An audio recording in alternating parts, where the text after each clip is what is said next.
샬롬 샬롬 샬롬 샬롬 샬롬. 하나님 사랑합니다. 여러분 주 안에서 사랑합니다. 우리는 고린도전서 3장 말씀, 우리는 하나님의 동역자들입니다.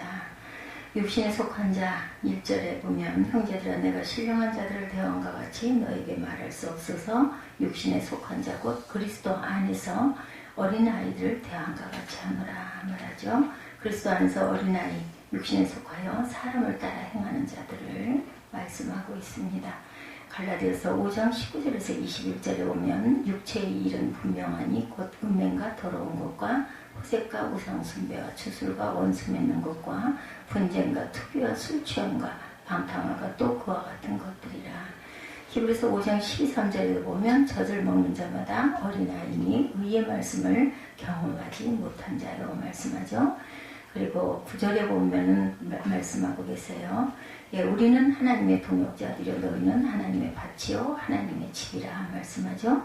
하나님은 주의 종을 통하여 말씀을 전하십니다. 따라서 주의 종은 하나님의 말씀을 전하는 하나님의 동역자이다, 이렇게 말씀하고 있어요. 하나님 선지자 주의 종, 이렇게 나뉘어있죠. 요한복음 17장 8절에 나는 아버지께서 내게 주신 말씀들을 그들에게 주었사오며, 고린도전서 1장 17절에서 21절에도 복음을 전하게 하려 하시니로다. 고린도전서 4장 1, 2절에도 우리를 그리스도의 일꾼이요 하나님의 비밀을 맡은 자로 여길지니라. 하나님의 밭에 대해서 성도는 하나님의 말씀을 받는 밭이에요. 예. 하나님의 동역자는 주의 종, 말씀을 전하는 자, 하나님의 밭은 받는 자들, 성도를 말씀합니다. 마태복음 13장 3절에서 8절, 마가복음 4장 3절에서 8절, 누가복음 8장 5절에서 8절에 보면, 씨를 뿌리는 자가 뿌리로 나가서 뿌릴새 더러는 길가에, 더러는 흙기 얇은 돌밭에, 더러는 가시떨기 위에, 더러는 좋은 땅에 떨어진다 말씀하죠. 마태복음 13장 24절에도 천국은 좋은 씨를 제밭에 뿌린 사람과 같다. 하나님의 집, 성령의 전이죠. 예, 9절에 예, 우리 몸은 성령이 거하시는 전입니다. 그러므로 우리의 몸을 창녀의 지체로 만들 것이 아니라 성령으로 충만한 전이 되도록 힘써야 되겠죠.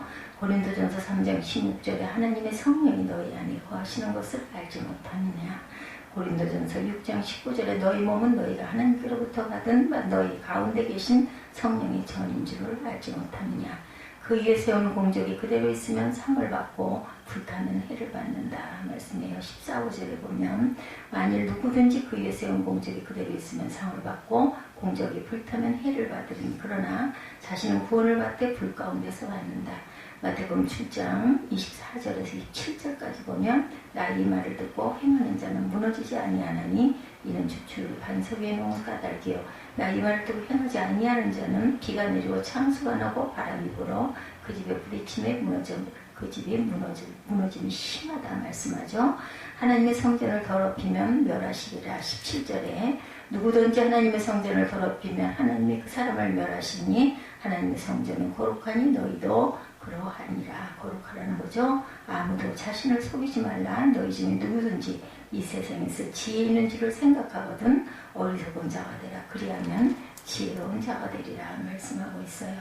고린도전서 6장 13절에서 20절에도 보면, 몸은 음란을 위하여 있지 않고 오직 주를 위하여 있으며 음행을 피하나 말씀합니다.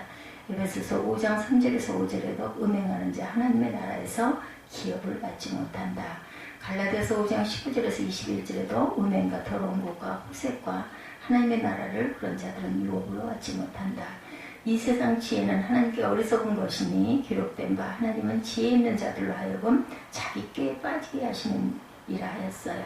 또 주께서 지혜 있는 자들의 생각을 헛것으로 하신다 하셨느니라. 그것은 누구든지 사람을 자랑하지 말라. 만물이 다 너희 것임이라. 바울이나 아볼로나 게보나 게바나 세계나 생명이나 사망이나 지금 것이나 장래 것이나 다 너희 것이요 너희는 그리스도의 것이요 그리스도는 하나님의 것이라, 이렇게 말씀하고 계십니다.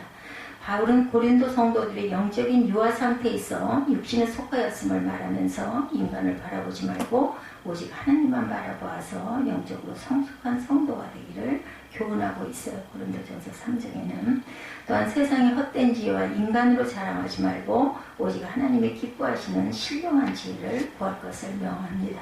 육신에 속한 자라고 1절에 말하죠. 어린아이와 같은 자들이다. 바울은 고린도 교회 성도에게 자신이 신령한 자들을 대함과 같이 말할 수 없어서 육신에 속한 자 곧 그리스도 안에서 어린아이들을 대함과 같이 한다 말하죠. 어린아이는 딱딱한 식물을 먹을 수가 없어서 밥을 먹지 못하고 젖을 먹어야 하듯이 바울은 그들에게 영적인 젖을 먹일 수밖에 없다. 죄인이 예수를 믿어 구원을 받음을 중생이라고 하는데 이는 구원이 순식간에 완성되는 것이 아니라 과정이 필요함을 말하고 있어요. 어린아이가 태어나 금방 성인이 되는 게 아니죠. 자라나는 과정이 필요합니다. 영적으로도 성장의 과정이 필요한데 바울은 고린도 교인들이 영적으로 어린아이들과 같음을 교훈합니다. 요동하는 믿음이라고 그래요. 이 어린아이와 같은 믿음. 에베소서 4장 14절에 이는 우리가 이제부터 어린아이가 되지 아니하며 사람의 속임수와 간사한 유혹에 빠져 온갖 교훈의 풍조에 밀려 요동하지 않게 하려 함이라. 쟁투와 시기하는 자 로마서 13장 13절이죠. 낮에와 같이 단정히 행하고 방탕하거나 술 취하지 말며 음란하거나 호색하지 말며 다투거나 시기하지 말라. 오직 주 예수 그리스도를 옷 입고 정욕을 위하여 육신의 일을 도모하지 말라. 어거스틴이 은혜를 받은 구절이기도 하죠. 사람을 따라 행한다고 3절에 말하고 있습니다. 바울은 고린도 교인들이 아직도 육신에 속한 자로 시기와 분쟁이 있고 육신에 속하여 사람을 따라 행하노라 말씀합니다. 너희는 아직도 육신에 속한 자로다. 너희 가운데 시기함이 아니려 이렇게 말하죠.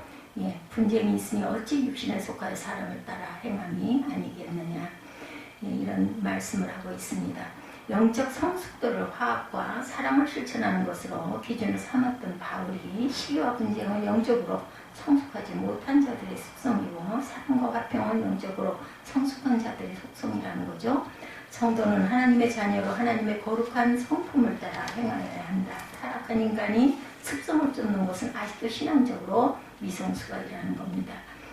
팔을 지어서 따른다고 고린도전서 1장 10절에 내가 이것을 말하거니와 너희가 각각 이르되 나는 바울에게 나는 아볼로에게 나는 게바에게 나는 그리스도에게 속한 자란다. 육체를 따라 행하여 갈라디아서 5장 19절입니다. 육체의 일은 분묘하니 곧 음행과 더러운 것과 호색과 우상숭배와 주술과 원수 맺는 것과 분쟁과 시기와 분냄과 당지는 것과 분열함과 이단이라. 하나님의 집인 성도들이라고 우리에게 말씀하고 있어요. 하나님의 집인 성도들 5절에 그런즉 아볼로는 무엇이며 바울은 무엇이냐 그들은 주께서 각각 주신 대로 너희로 하여금 믿게 한 사역자들이다 이렇게 말씀하죠. 바울은 고린도 교인들의 분쟁의 원인이 된 사역자들에 대한 위상을 밝힘으로 그들의 잘못된 오해를 해결하려는 시도를 합니다. 아볼로와 바울과 같은 사람은 하나님께서 각각 주신 대로 성도로 하여금 믿게 한 사역자들 뿐이라는 거죠. 자신이 복음의 씨앗을 심었고 아볼로가 물을 주었으나 자라게 하시는 이는 하나님이시므로 오직 하나님만이 영광을 받으실 분임을 교훈합니다. 성도들은 하나님의 딸이요 하나님의 집이라는 말씀은 그들의 소유주는 하나님이시며 오직 하나님만이 그들의 경배를 받으셔야 마땅하다. 동역자들을 터 위에 선 교회 에베소서 2장 20절이죠. 너희는 사도들과 선지자들이 터 위에 세우심을 입은 자라 그리스도 예수께서 친히 모퉁이 돌이 되셨다. 뿌리를 내리라고 골로새서 2장 7절에 그 안에 뿌리를 박으며 세움을 받아 교훈을 받은 대로 믿음에 굳게 서서 감사함을 넘치게 하라 말씀합니다. 사역자들의 자세는 교회의 터이신 그리스도다. 11절에 보면 이 닦아둔 것 외에 능히 다른 터를 닦아줄 자가 없으니 이 터는 곧 예수 그리스도다. 이렇게 말씀하고 있습니다. 예수 그리스도. 성도들은 하나님의 딸이요 하나님의 집이라는 말씀은 그들의 소유주는 하나님이시며 오직 하나님만이 그들의 경배를 받으셔야 함을 의미합니다. 동역자들의 터 위에 선 교회입니다. 에베소서 2장 20절에 너희는 사도들과 선지자들의 터 위에 세우심을 입은 자라 그리스도 예수께서 친히 모퉁이 돌이 되셨느니라. 뿌리를 내리라. 그 안에 뿌리를 박으며 세움을 받아 교훈을 받은 대로 믿음에 굳게 서서 감사함으로 넘치게 하라. 사역자들의 자세에 대해서 교회의 터이신 그리스도라고 바울은 자신이 하나님의 은혜를 따라 지혜로운 건축자같이 터를 닦아주었는데 그 터는 곧 예수 그리스도라고 진술합니다. 이는 성도들의 신앙의 핵심과 기반이 오직 그리스도가 되어야 함을 의미하죠. 그리스도를 떠나서는 어떤 존재도 신앙의 대상이 될 수 없고 복음사역자들은 오직 그리스도의 일꾼일 뿐 신앙의 대상이 아님을 강조합니다. 나는 바울이라, 나는 뭐 아볼로라, 나는 그리스도라 이렇게 파악하는 것 때문에 이런 말씀을 하는 거죠. 그래서 바울은 자신이 닦은 그리스도의 터 위에 다른 사역자들이 성도의 신앙을 세울 때 조심하라고 명하죠. 즉 사역을 감당함에 있어서 하나님 앞에 합당하게 행하여야 한다. 오직 예수가 기초가 되어야 된다. 고린도후서 11장 4절. 만일 누가 가서 우리가 전파하지 아니한 다른 예수를 전파하거나 혹은 너희가 받지 아니한 다른 영을 받게 하거나 너희가 받지 아니한 다른 복음을 받게 할 때는 너희가 참 잘도 용납한다. 그래서는 안 된다는 거죠. 모퉁이 돌이신 예수님이십니다. 에베소서 2장 20절에 너희는 사도들과 선지자들의 터 위에 세우심을 받은 자라 그리스도 예수께서 친히 모퉁이 돌이 되셨느니라. 야훼를 두신 흰 돌이라고 또 말씀하죠. 이사야 28장 16절에 그러므로 주 야훼께서 이같이 이르시되 보라 내가 한 돌을 시온에 두어 기초를 삼았느니 곧 시험한 돌이요 귀하고 견고한 기초돌이라. 그것을 믿는 이는 다급하게 되지 아니하리로다. 여호와가 두신 돌이기 때문이죠. 모퉁이돌. 시험받을 공력 12절에 보면 누구든지 금이나 은이나 보석이나 나무나 풀이나 지푸로 이 털을 터 위에 세우면 각 사람의 공적이 나타날 터인데 그날이 공적을 밝히리니 이는 불로 나타내고 그불이 각 사람의 공적이 어떠한 것을 시험할 것입니다. 말씀합니다. 바울은 누구든지 그리스도 터 위에 금이나 은이나 보석이나 나무나 풀이나 지푸로 세우면 공력이 나타날 터인데 그리스도의 심판날에 공력을 밝히 드러낼 것이다.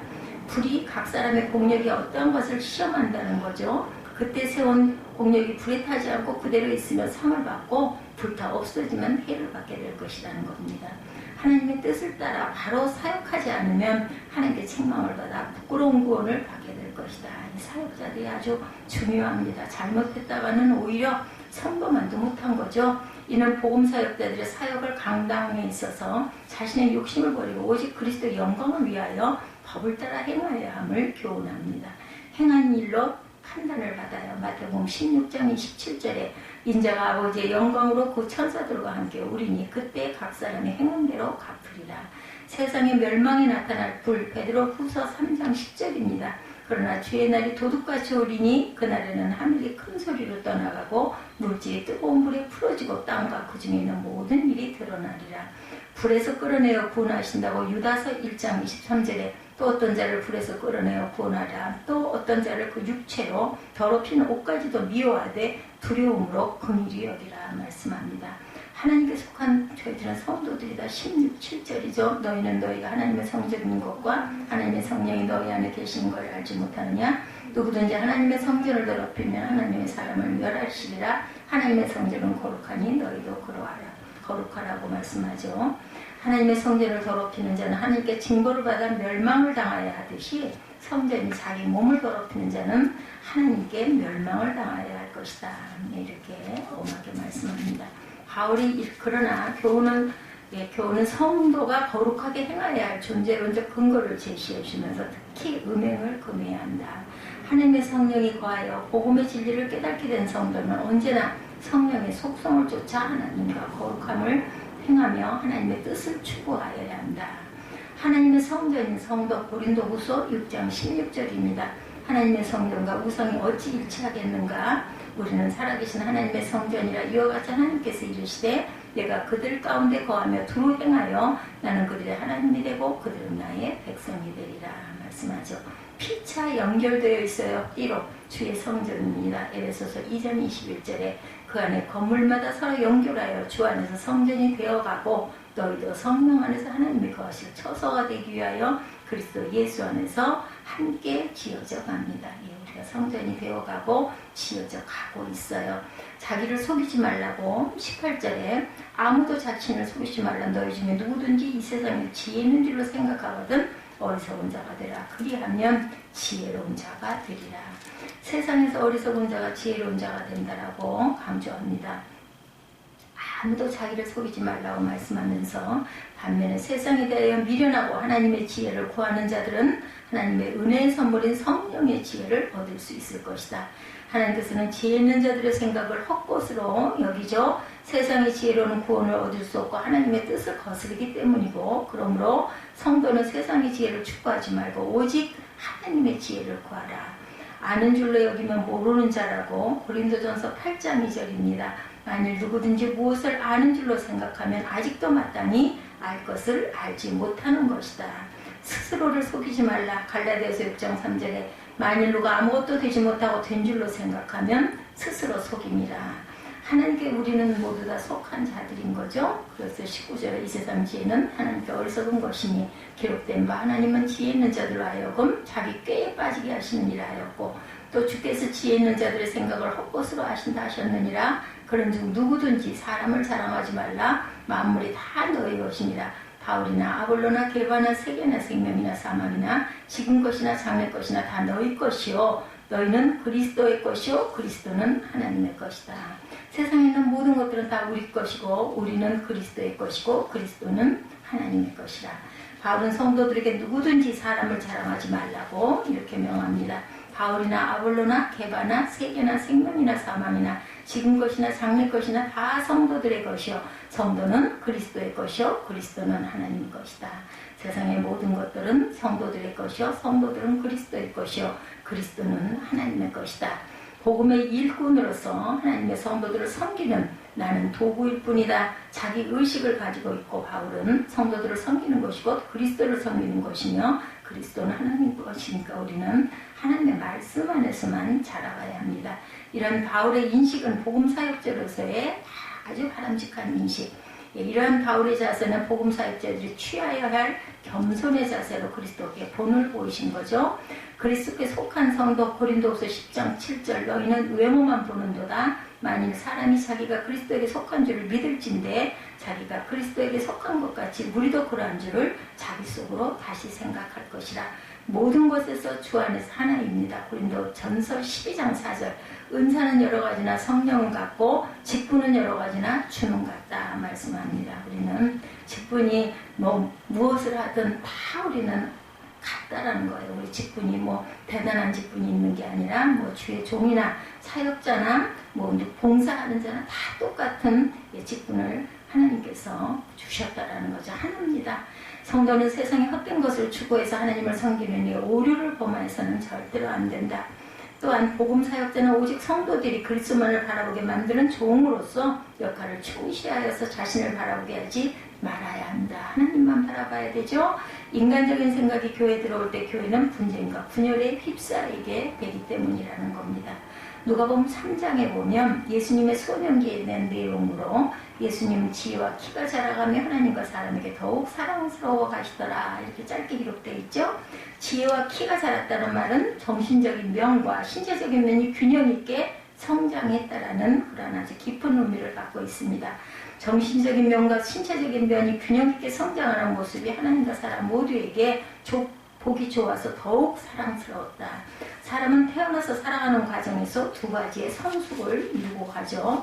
그 중에 하나는 신체적인 성숙, 눈에 보입니다. 갓난아이는 태어나면서부터 부모의 전적인 돌봄을 받으며 자라나죠. 영아기를 지나 유아기를 지나고 격동적인 청소년기를 지나가요. 그리고 청소년기를 지나면서 성인으로 섭니다. 일반적으로 신체적인 성장은 25세 정도가 되면 절정에 이르게 되고 그 후부터는 이제 그래프가 내려가죠. 약해지기 시작하죠. 사람에게 성숙해야 하는 다른 하나가 있는데 정신적인 성숙, 육체적인 성숙, 그리고 정신적인 성숙. 신체적인 성숙에 정점이 있다면 정신적인 성숙은 죽을 때까지 우리가 영화로 달려가죠. 영아기, 유아기, 청소년기, 청년기, 장년기, 노년기에 따라 인생과 세상을 새롭게 우리는 깨닫게 됩니다. 이런 과정을 인생의 선배들은 철이 든다. 그래서 철들자 망령이 난다. 우리 옛말에 이런 말이 있어요. 그렇게 우리가 영적인 성숙을 이루는 것은 끊임없이 노년기에도 망령이 난다. 그러면서 철이 든다라는 거죠. 신체적으로는 성장했는데 정신적으로는 성장하지 못한 사람을 철없다 이렇게 얘기를 하죠. 나이가 어려서 철없이 행동하는 것은 이해가 되는데 나이가 들어서도 철없이 행동하면 주변의 사람들이 상처를 입고 아주 힘이 들어요. 그런 사람이 속해 있는 공동체는 그 사람으로 인해 공동체 전체가 아픔을 겪게 됩니다. 정신적으로 성숙하지 못한 사람들이 지도자가 되면 그 공동체 전체가 신음을 하며 고통을 받습니다. 지위와 권력을 이용해서 사회사역을 채우고 이런 일들을 하지 말아야 하는 거죠. 공부를 해서 전문가가 되고 사회를 이끌어가는 자리에 앉지만 공과 사를 구분하지 못하기도 합니다. 정신적으로 미숙한 사람들이 지도자가 될 때 나타나는 병폐가 바로 우리 사회에 지금 일어나고 있는 일들, 그와 같은 원리는 신앙생활에 있어서도 마찬가지다. 하나님을 믿는다는 것은 신앙이 성숙되어가는 과정이죠. 성경은 신앙을 중심으로 사람을 구분할 때 육에 속한 사람과 영에 속한 사람으로 구분을 합니다. 육에 속한 사람에 대해서는 항상 우리가 말씀을 나눴던 것처럼 고린도전서 2장 14절에 보면 지난주 육에 속한 사람은 하나님의 성령의 일들을 받지 아니하나니 이는 그것들이 그에게는 어리석게 보이며 또 그는 그것을 알 수도 없나니 그러한 일은 영적으로 분별되기 때문이라. 고린도전서 2장 14절입니다. 하나님을 믿지 않는 하나님의 영이신 성령께서 행하시는 일을 어리석게 생각하고 받아들이지 않는 사람, 영에 속한 자는 하나님과 성령의 역사하심을 믿는 사람들이죠. 세상 사람과 영에 속한 사람과 영에 속하지 않은 사람. 근데 오늘 1절에 영에 속한 자를 두 부류로 분류하고 있어요. 보면 형제들아 내가 신령한 자들을 대항하지 너에게 말할 수 없어 육신에 속한 자고 그리스도 안에서 어린 아이들을 대항과 같이 내가 하노라. 육신에 속한 자를 정의하기를 그리스도 안에서 어린아이를 대항과 같이 내가 한다. 이렇게 말씀하죠. 예수를 믿기는 하는데 믿기 이전에 가졌던 생각과 습관을 벗어버리지 못하고 있는 자들. 예수를 믿기는 하는데 말과 생각이 어린아이 같아서 자기의 욕구 중심으로 생각하고 행동하는 사람입니다. 신령한 자는 예수님을 믿은 후에 하나님의 말씀에 따라 자신의 옛사람과 옛 습관을 벗어버리고 새롭게 세워지는 사람, 신령한 자죠. 어린아이들은 배가 고프면 물어요. 엄마가 몸이 아파 젖을 먹이기 힘들어도 아랑곳하지 않습니다. 나는 배고프니까. 어릴수록 그렇죠. 근데 조금 뭘 알면 엄마가 아프면은 울면서 옆에 가서 앉아가지고 아파? 하고 물어보죠. 그거 좀 잘한 거예요. 엄마가 힘들게 젖을 물고 지쳐 힘들어해도 어린아이는 자신의 배가 부르면 웃어요. 이런 이기적이 아주 어린아이와 같은 이기적인 사람은 자기의 감정과 생각에만 충실한다는 것을 나타내고 있죠. 그러다 보니 다른 사람과의 관계가 깨지고 공동체를 혼란스럽게 만듭니다. 그런 사람의 내면의 세계는 평안과 기쁨이 없고 불안과 불평으로 채워져 있어요. 바울은 고린도 교회 교인들을 어린아이와 같은 신앙의 사람들이다 이렇게 진단합니다. 1절과 2절의 말씀을 보면 형제들아 내가 신령한 자들에 대한 것 같이 너에게 말할 수 없어서 육신에 속한 자 곧 그리스도 안에서 어린아이들을 대한과 같이 하노라. 내가 너희를 젖으로 먹이고 밥으로 아니하였노니 이는 너희가 감당하지 못하였음이거니와 지금도 못하리라. 2절에 바울이 고린도에 들어가서 복음을 증거할 때 그들은 아주 어린아이와 같은 상태에서 복음을 받아들입니다. 믿음의 연륜이 쌓이고 교회 생활이 이어지면서 어린아이와 같은 신앙의 모습에서 성숙한 성인의 모습으로 성장해야 합니다. 그렇지만 고린도 교회 교인들의 신앙은 어린아이와 같은 상태 그대로 자라지 못하고 머물러 있었다. 고린도 교인들이 말로는 신령한 은혜를 경험했고 누구보다 많은 은사를 받았다 자랑을 하지만 자신들이 매우 성숙한 신앙인인 것처럼 말하지만 실제는 어린아이다. 그들은 모든 것을 자식이 중심으로 생각하고 판단하고 비판합니다. 그들의 생각과 판단은 하나님의 뜻과는 멀었고 사람을 중심으로 생각하고 판단하며 교회 공동체를 아프게 한 자들, 어린아이들이죠. 그들이 그런 모습을 보면서 아직도 어린아이와 같은 신앙에 머물러 있다 이렇게 진단을 합니다. 바울이 고린도의 교인들을 미성숙한 아이의 신앙이라고 진단한 기준을 3절에서 너희는 아직도 육신에 속한 자로다 너희 가운데 시기와 분쟁이 있으니 어찌 육신에 속한 사람을 따라 행함이 아니리요.